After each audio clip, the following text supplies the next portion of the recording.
आज की वीडियो में मैं आप सभी को डाक विभाग जीडीएस भर्ती 2025 के बारे में बताऊंगा कि इसमें 10वीं में आपका कितने परसेंट होने चाहिए कि आप जो है डाक विभाग जीडीएस भर्ती में जो है नौकरी पा पाएँ। इसमें नौकरी पाने के लिए आपको 10वीं कक्षा में कितने परसेंट की ज़रूरत है और सिलेक्शन कितने परसेंट पर आपका होगा। 40% से 70% वाले स्टूडेंट का यहाँ पर सिलेक्शन हो पाएगा या नहीं हो पाएगा, इस सभी विषय पर चर्चा करने वाले हैं। पूरी जानकारी लेने के लिए आप सभी लोग हमारे इस वीडियो के अंत तक बने रहें। पूरी जानकारी आप सभी को जो है हमारे वीडियो के माध्यम से मिल जाएगी। बीच में वीडियो को स्किप ना करें। अगर बीच में वीडियो को स्किप कर देंगे तो आप सभी को ये पूरी जानकारी समझ में नहीं आएगी। वीडियो शुरू करने से पहले मैं आप सभी को बता दूं कि अभी तक जो लोग हमारे यूट्यूब चैनल को सब्सक्राइब नहीं किए हैं तो कृपया वे लोग हमारे यूट्यूब चैनल को सब्सक्राइब कर दें और साथ ही बेल आइकन को भी प्रेस कर दें, जिससे कि हमारी हर एक वीडियो का नोटिफिकेशन आप तक पहुँचता रहे। आप सभी लोग यहाँ पर जो है स्क्रीन पर देख पा रहे होंगे, यहाँ पर एक नोटिफिकेशन मैं आप सभी को दिखा दे रहा हूँ। Post office GDS 2025। आप सभी को पता होगा कि पोस्ट ऑफिस में जीडीएस की भर्ती चल रही है। इसमें हाई स्कूल अगर आप पास हैं तो आप इस पोस्ट के लिए जो है फॉर्म फिल कर सकते हैं। 10वीं में कितने परसेंट वाले इस फॉर्म को भर सकते हैं और इसमें न्यूनतम योग्यता क्या रहने वाली है। जीडीएस भर्ती 2025 मुख्य जानकारी। नीचे दिए गए टेबल में जीडीएस भर्ती 2025 का जो है संक्षिप्त विवरण दिया गया है। ये सभी लोग आप सभी लोग टेबल के माध्यम से कुछ डिटेल्स देख पाएंगे। मैं आप सभी को टेबल के माध्यम से पूरी इन्फॉर्मेशन दे रहा हूँ। यहाँ पर आपको देखने को मिल जाएगा विवरण और जानकारी। यहाँ पर आपको भर्ती का नाम देखने को मिल जाएगा। भर्ती का नाम जो है वो है ग्रामीण डाक सेवक जीडीएस। इसमें जो कुल पद रहने वाले हैं वो कुल पद टोटल पद जो हैं वो 21,413 पद हैं। यहाँ पर आपको टोटल पद जो है 21,413 पद देखने को मिल जाएंगे। इसमें एजुकेशन क्वालिफिकेशन क्या रखी गई है मैं आप सभी को बता दे रहा हूँ। शैक्षणिक योग्यता क्या होने वाली है वो 10वीं पास।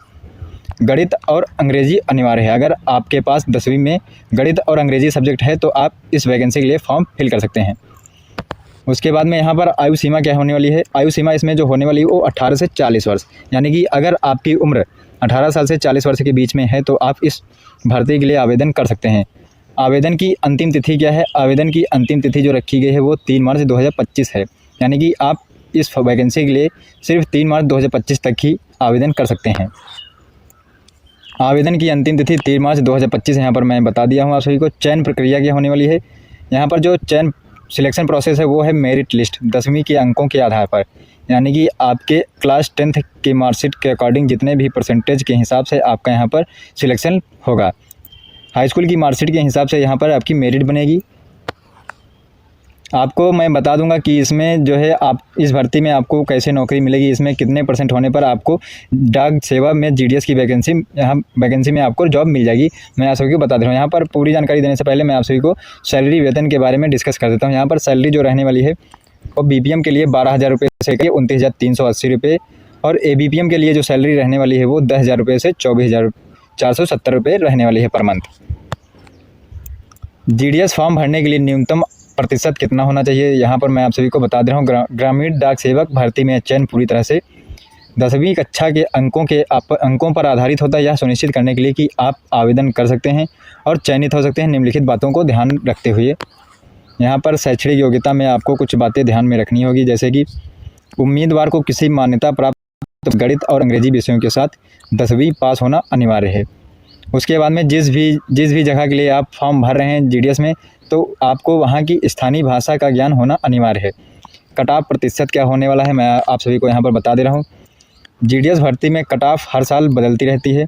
सामान्यतः वर्ग जो है सामान्य वर्ग के जो स्टूडेंट हैं उनकी कट ऑफ 85 से 95% के बीच में होती है।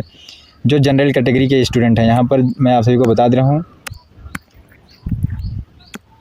जो जनरल कैटेगरी के है, यानी कि जनरल कैटेगरी जो स्टूडेंट यहाँ पर छात्र छात्राएं हैं उनकी जो कट ऑफ लगती है वो 80 से 85% के बीच 85 से 95% के बीच में लगती है। अगर आपके परसेंट जो है 85% से 95% के बीच में है तो आपका सिलेक्शन 100% जीडीएस के लिए हो जाएगा। अगर आप सभी के जो है जनरल कैटेगरी में अगर आपके परसेंटेज 80% भी हैं तो आप इस फॉर्म को भर दीजिएगा। जीडीएस का फॉर्म आप लोग भर दीजिएगा। जिन लोगों के अगर 80% से नीचे हैं तो अगर वे लोग भरना चाहते हैं तो फॉर्म भर सकते हैं, नहीं तो वे लोग अपना व्यर्थ में ही फॉर्म उनका भरना हो जाएगा। यहाँ पर जो हर साल कट ऑफ लगती है वो 80% से नीचे की नहीं लगती है। अभी तक इतने सालों में जीडीएस की कट ऑफ जो लगी है वो 80% के ऊपर ही लगी है। इसलिए जिनके परसेंट हाई स्कूल में 80% से ज़्यादा हैं वे ही लोग यहाँ पर अपना आवेदन करें। और यहाँ पर मैं आप सभी को बता दे रहा हूँ, आरक्षित वर्गों SC, ST, OBC, PWD के लिए कट ऑफ थोड़ी इससे कम होती है। पिछले वर्षों की जीडीएस कट ऑफ मैं आप सभी को यहाँ पर दिखा दे रहा हूँ। नीचे दी गई तालिका में आप सभी लोग पिछले जितनी भी संभावित कट ऑफ आई थी वो मैं आप सभी को यहाँ पर बता दे रहा हूँ।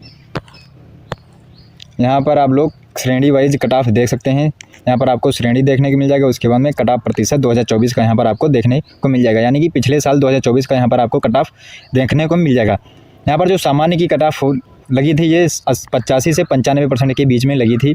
यहाँ पर अगर किसी जनरल कैटेगरी के स्टूडेंट के जो है 85 से 95% के बीच में नंबर हैं तो यहाँ पर उनका सिलेक्शन 100% हो जाएगा।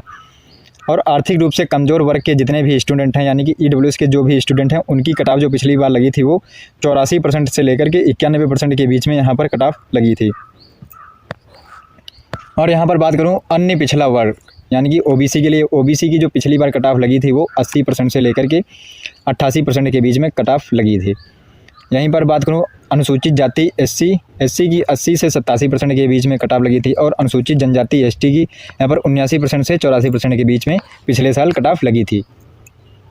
और यहाँ पर एक मैं आप सभी को और बता दे रहा हूँ, अनुसूचित जनजाति ST के लिए 79 से 84% के बीच में कट ऑफ लगी थी। और जो PWD के स्टूडेंट हैं यानी कि जो दिव्यांग स्टूडेंट हैं उनकी कट ऑफ यहाँ पर जो लगी थी पिछली बार वो 69% से लेकर के 78% के बीच में उनकी कट ऑफ लगी थी। यहाँ पर आप सभी को मैं बता दे रहा हूँ राज्यवार कट ऑफ कितनी लगी थी, मैं आप सभी को यहाँ पर दिखा दे रहा हूँ। कुछ प्रमुख राज्यों की संभावित कट ऑफ प्रतिशत नीचे आपको जो है टेबल में दी गई है। यहाँ पर मैं आप सभी को राज्य के अकॉर्डिंग, स्टेट के अकॉर्डिंग यहाँ पर कुछ कट ऑफ्स बता दे रहा हूँ। यहाँ पर आपको राज्य देखने को मिल जाएगा, वर्ग देखने को मिल जाएंगी, कैटेगरी।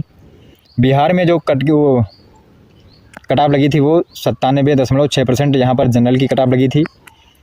और OBC की जो कट ऑफ लगी थी वो 95% लगी थी बिहार में। SC ST की जो है कट ऑफ वो बिहार में 95% यहाँ पर लगी थी। ये पिछले साल की कट ऑफ यहाँ पर है। कितनी कट ऑफ किस राज्य में लगी थी मैं आप सभी को बता दे रहा हूँ। और आखिरी में वीडियो के अंत में आप सभी को मैं ये भी बताऊंगा कि आप किस राज्य से अपना आवेदन करें जीडीएस में, और आपको उस राज्य से 100% आपको नौकरी मिल जाएगी, यानी कि आपका 100% उस राज्य में आपका जीडीएस में सिलेक्शन हो जाएगा। मैं आप सभी को वीडियो के लास्ट में बता दूंगा कि आपको किस राज्य से अपना फॉर्म फिल करना है। यहाँ पर छत्तीसगढ़ की जो है 95% जनरल वालों की कट ऑफ लगी थी और 93% की जो है OBC वालों की कट ऑफ लगी थी। और यहाँ पर SC ST के स्टूडेंट की जो है 91.5% की कट ऑफ लगी थी। यहाँ पर आप सभी लोग जो है देख पाएंगे। यहाँ पर गुजरात की आप सभी लोग देख पा रहे होंगे, हरियाणा की देख सकते हैं। गुजरात में 92.8% यहाँ पर जनरल की है। और OBC की बात करूँ तो OBC की 92.2% यहाँ पर OBC की कट ऑफ लगी थी। और यहाँ पर SC ST की जो गुजरात में कट ऑफ लगी थी वो 89.2% कट ऑफ यहाँ पर गुजरात में SC ST वाले स्टूडेंट की यहाँ पर लगी थी। हरियाणा में बात करें तो हरियाणा में जो है जनरल कैटेगरी के स्टूडेंट की कट ऑफ जो लगी थी वो 88% लगी थी। और यहाँ पर OBC की बात करूँ तो OBC स्टूडेंट की यहाँ पर जो कट ऑफ हरियाणा में लगी थी वो 82% लगी थी। और यहाँ पर SC ST की जो है 81% जो है यहाँ पर कट ऑफ लगी थी। इस बार भी 2025 की कट ऑफ भी सेम ही आएगी। जितनी कट ऑफ पिछली बार 2024 में गई थी जीडीएस में, उतनी ही कट ऑफ जो है इस बार भी जाने वाली है। जीडीएस भर्ती की चयन प्रक्रिया यानी कि सिलेक्शन प्रोसेस क्या होने वाला है, यहाँ पर सबसे पहला पॉइंट जो आपको देखने को मिल जाएगा, मेरिट लिस्ट तैयार किया जाएगा। सबसे पहले आपका मेरिट लिस्ट उम्मीदवारों के 10वीं कक्षा के अंकों के आधार पर बनाई जाएगी। यदि उम्मीदवार ने ग्रेडिंग सिस्टम में परीक्षा दी है तो ग्रेड को अंक में बदलने के लिए एक निश्चित फार्मूला लागू किया जाएगा।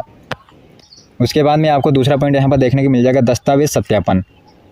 शॉर्ट लिस्ट किए गए उम्मीदवारों को दस्तावेज यानी कि डॉक्यूमेंट वेरिफिकेशन के लिए बुलाया जाएगा।